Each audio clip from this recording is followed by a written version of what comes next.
Picture a stadium full of grown men, seasoned European football fans who have survived freezing away matches and hostile terraces their whole lives, suddenly wiping tears from their eyes within 48 hours of landing on American soil. That is not a scene from a movie. That is what happened during this summer's World Cup, and the reason has almost nothing to do with goals scored or trophies lifted. For decades, headlines across Europe painted the United States as a paranoid, trigger-happy, soulless superpower, obsessed with concrete and chaos. Then thousands of traveling fans actually showed up for the tournament, and what greeted them broke something loose emotionally that nobody expected cameras to capture. Strangers paying restaurant bills for rival supporters. Police officers trading their stern reputation for dance moves in the middle of the street. Grown Scottish men openly admitting on camera that they had been lied to their entire lives about what this country actually feels like. Before we get into the politics swirling around this World Cup, because there is plenty of it, let's walk through why the ground-level experience hits so many visitors like a freight train of emotion. The story really begins with nature, because nobody warned these fans about the sheer size of American wilderness.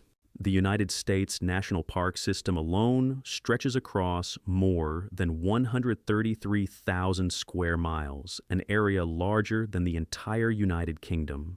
European tourists arriving for group stage matches assumed they would spend a few days near a stadium and fly home. Instead, they found themselves staring up at the sheer rock faces of Zion and Yosemite, craning their necks until it physically hurt, suddenly aware of how small a human being actually is next to a canyon carved over millions of years.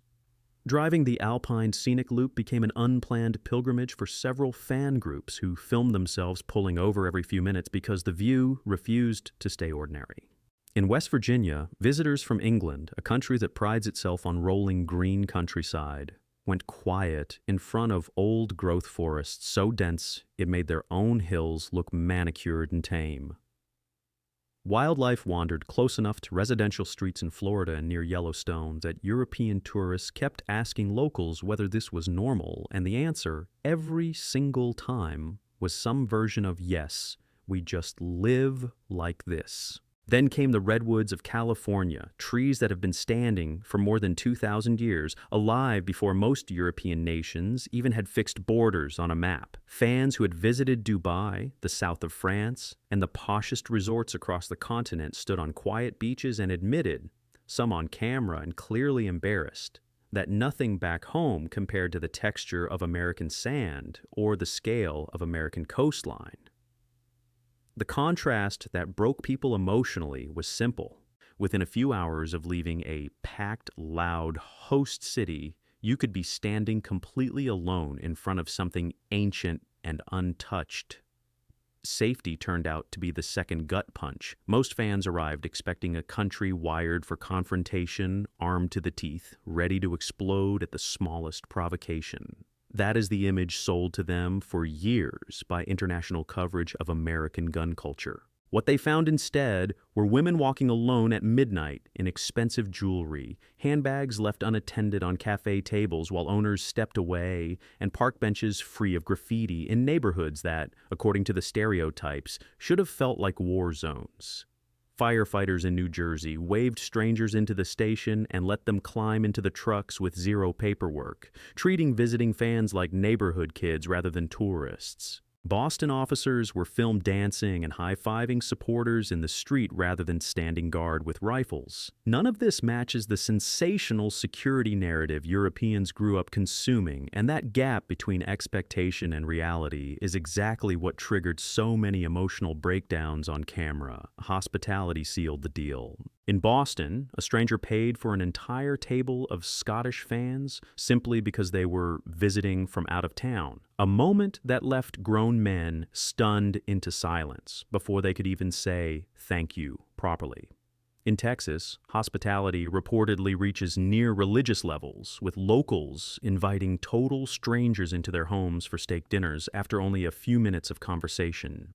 Bartenders in Boston have reportedly pulled in more than $950 a day in tips during peak tournament weekends, a detail that stunned European visitors used to viewing tipping as an annoying, almost insulting obligation rather than a genuine gesture of appreciation. Scale is where the disorientation turns almost comedic. Texas alone covers an area close to 3 times the size of the entire United Kingdom, meaning a British visitor can drive for more than 12 straight hours and still be inside the same state. Meanwhile, in Europe, that same stretch of hours would cross 7 countries and at least as many languages. Walking into a Walmart or Costco for the first time left several European fans describing the experience less like grocery shopping and more like wandering through a museum dedicated entirely to abundance, with cereal aisles stretching the length of a football pitch and soda cups the size of small buckets casually labeled medium. Highway infrastructure added another layer of shock, with trucks the size of small houses roaring down lanes built wide enough to make European city cars look like toys, and massive travel plazas offering more than 60 fuel pumps running at once alongside food courts selling everything from hunting gear to homemade snacks. Food itself became a full sensory assault in the best possible way. A single serving of Texas-style brisket can carry roughly 2,500 calories, enough energy to fuel an adult for an entire day, yet fans kept going back for seconds anyway. Fried chicken drizzled with syrup on a waffle broke something in the minds of visiting French supporters who admitted the sweet and salty combination should not work, and somehow works perfectly. Air conditioning turned into an unlikely hero of the entire trip. Fans from cooler parts of Europe, where home cooling units remain a rare luxury, stepped into Texas heat pushing past 98 degrees Fahrenheit before lunchtime and nearly canceled outdoor plans entirely. The relief of stepping into a chilled convenience store or an overcooled Airbnb apartment became, in the words of more than one visitor, a genuinely life-saving experience rather than a minor comfort. Alongside the cold air came an obsession with ice that Europeans once mocked as excessive and now openly envy. Technology rounded out the culture shock. Driverless vehicles from companies like Waymo and Tesla roll through host city streets with no one behind the wheel. Small delivery robots glide along Boston sidewalks, stopping politely at red lights, and Walmart's in-store navigation system maps out the exact aisle location of a single item on command. University-owned stadiums, some holding more than 100,000 fans, dwarf the training facilities of storied European clubs, leaving visiting supporters wondering why nobody back home ever mentioned any of this. Now here is where the story stops being purely about kindness and scenery, because this World Cup has been shadowed by a political storm that many of these same fans quietly acknowledge whenever the cameras stop rolling.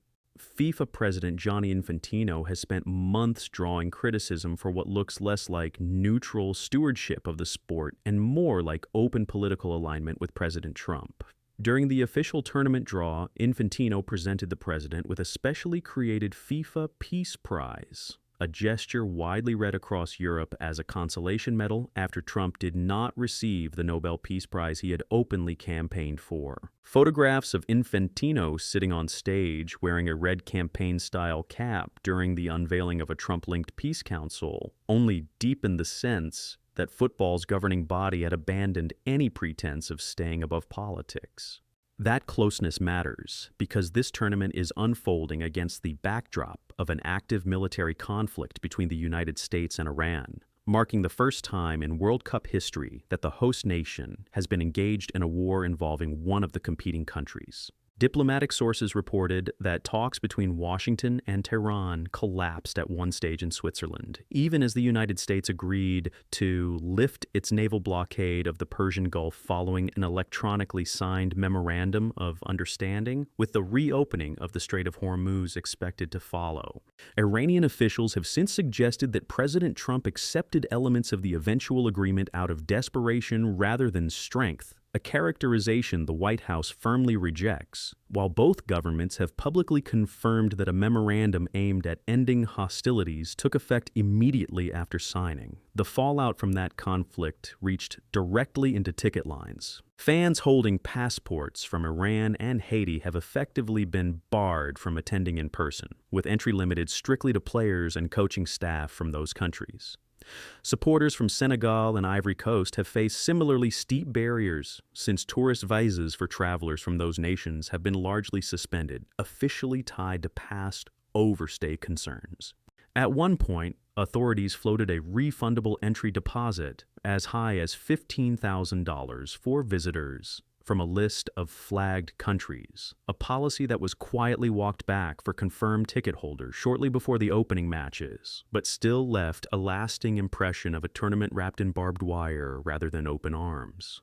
Human rights groups have warned that stepped-up immigration enforcement activity near host stadiums has created a chilling effect, with fans from migrant communities in some cases choosing to skip the tournament entirely rather than risk contact with federal agents.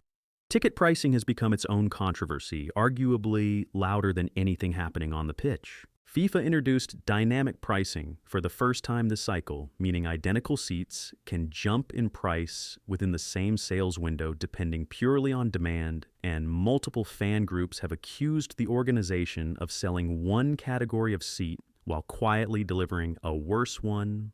Attorneys general in New Jersey and New York have opened formal inquiries into how tickets were sold, while consumer groups in Europe have filed a joint complaint with regulators. Reports place the cheapest available final ticket at over $8,000 as of late May, with accessible seating for wheelchair users priced above $10,000, and one especially notorious front row seat beside the corner flag listed for roughly $690,000. FIFA also operates its own official resale marketplace, reportedly taking a 30% cut of every transaction, a detail critics say exposes how commercial the tournament has become behind the family-friendly marketing. The competitive format itself has drawn scrutiny too.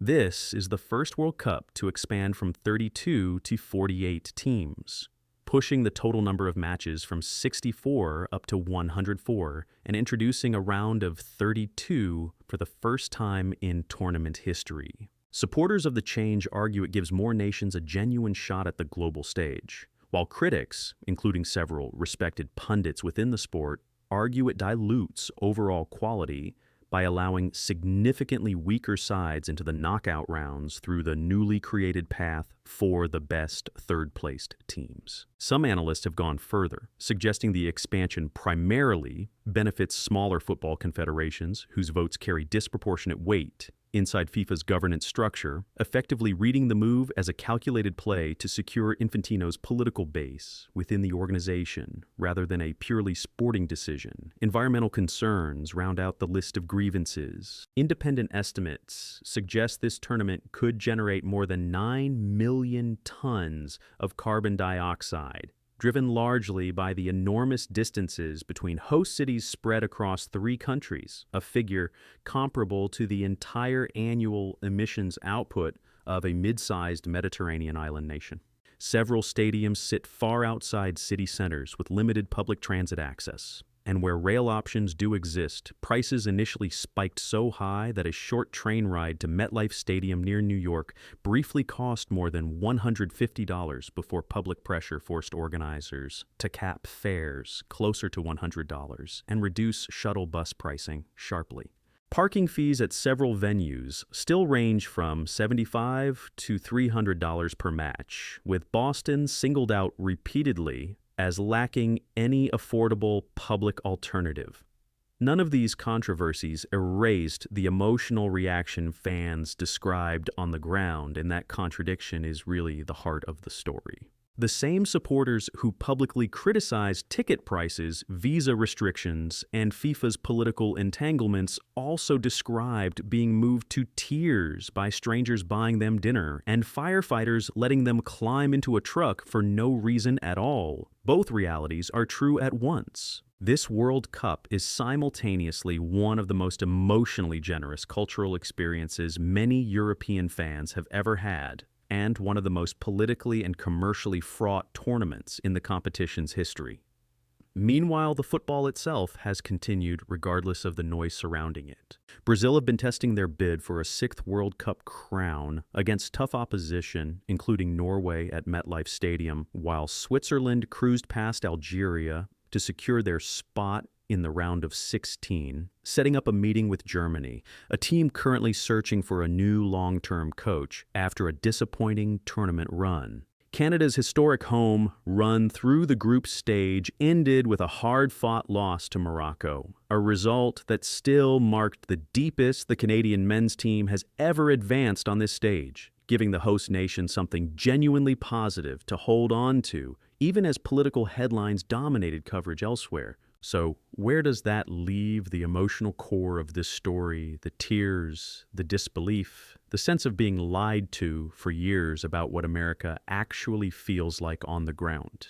It leaves it complicated and probably more honest for being complicated. The kindness described by these fans was not staged for cameras and did not require ignoring the very real political mess unfolding around ticket offices, visa desks, and FIFA's boardroom. Both threads exist in the same tournament, sometimes in the same afternoon.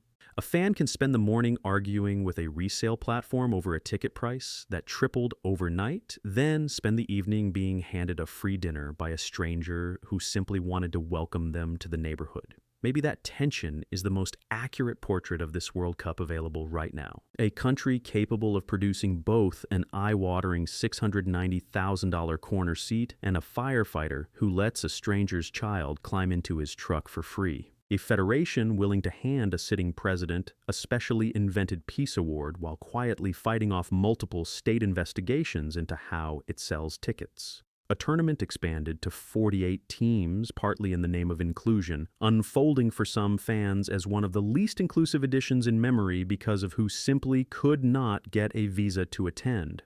European supporters did not arrive expecting any of this nuance. They arrived expecting either a war zone or a theme park, and instead found a country that is somehow both more generous and more politically tangled than anything the headlines back home ever prepared them for. There is also a quieter layer of tension building around Infantino personally, one that several European outlets have started treating less like gossip and more like an emerging pattern worth watching.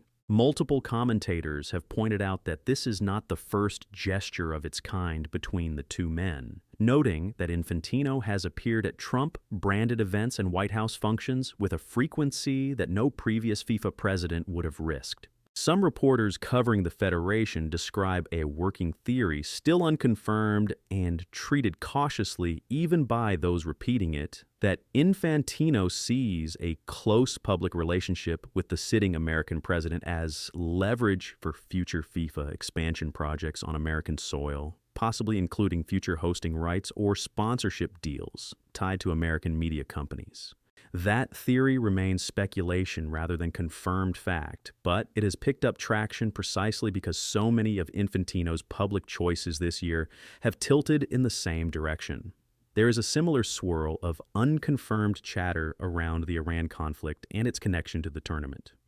Some diplomatic commentators have floated the idea, again framed explicitly as speculation rather than established fact, that the timing of the ceasefire announcement was influenced at least partly by a desire to avoid the optics of an active shooting war overshadowing the biggest sporting event ever staged on American soil. Officials on both sides have denied any such connection publicly, insisting the memorandum of understanding was purely the product of months of quiet diplomatic groundwork. Still, the coincidence of timing has been enough to keep the rumor alive in press rooms and fan forums alike, even without anyone producing hard evidence to support it. None of that speculation changes what actually happened for the tens of thousands of fans walking around Boston, New Jersey, and dozens of other host cities this month. Whatever is happening at the level of federations and governments, the street-level experience described by supporters has remained remarkably consistent across nationalities. Scottish, French, English, and German fans interviewed independently in different cities weeks apart kept describing nearly identical moments of unexpected generosity, and that consistency is part of why the emotional reaction has felt so genuine rather than manufactured for social media. It is worth remembering, too, that America hosting a tournament this size was never guaranteed to go smoothly on pure logistics alone.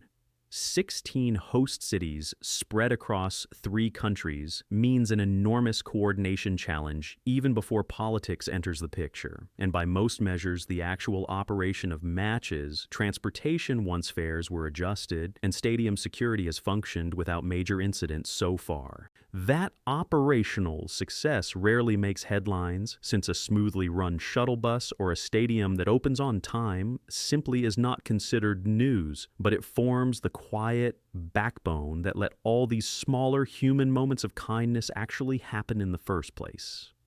A country cannot pull off Boston police officers dancing in the street with fans if the basic transportation and security infrastructure around that street is falling apart. What seems to be emerging from this tournament, at least so far, is a picture far messier and more interesting than either the doom-laden predictions from critics or the glowing hospitality stories from fans on their own would suggest. It is a World Cup where a bartender can pocket nearly $1,000 in tips over a single weekend, while a few miles away, a family from a country under travel restrictions cannot even get through customs to watch their own national team play. It is a tournament where a stadium seat sells for the price of a house, while a stranger a few blocks away is buying dinner for total strangers just because they showed up wearing an unfamiliar jersey. Both things are true, and both things are apparently part of what this particular World Cup is going to be remembered for once the trophy is finally lifted.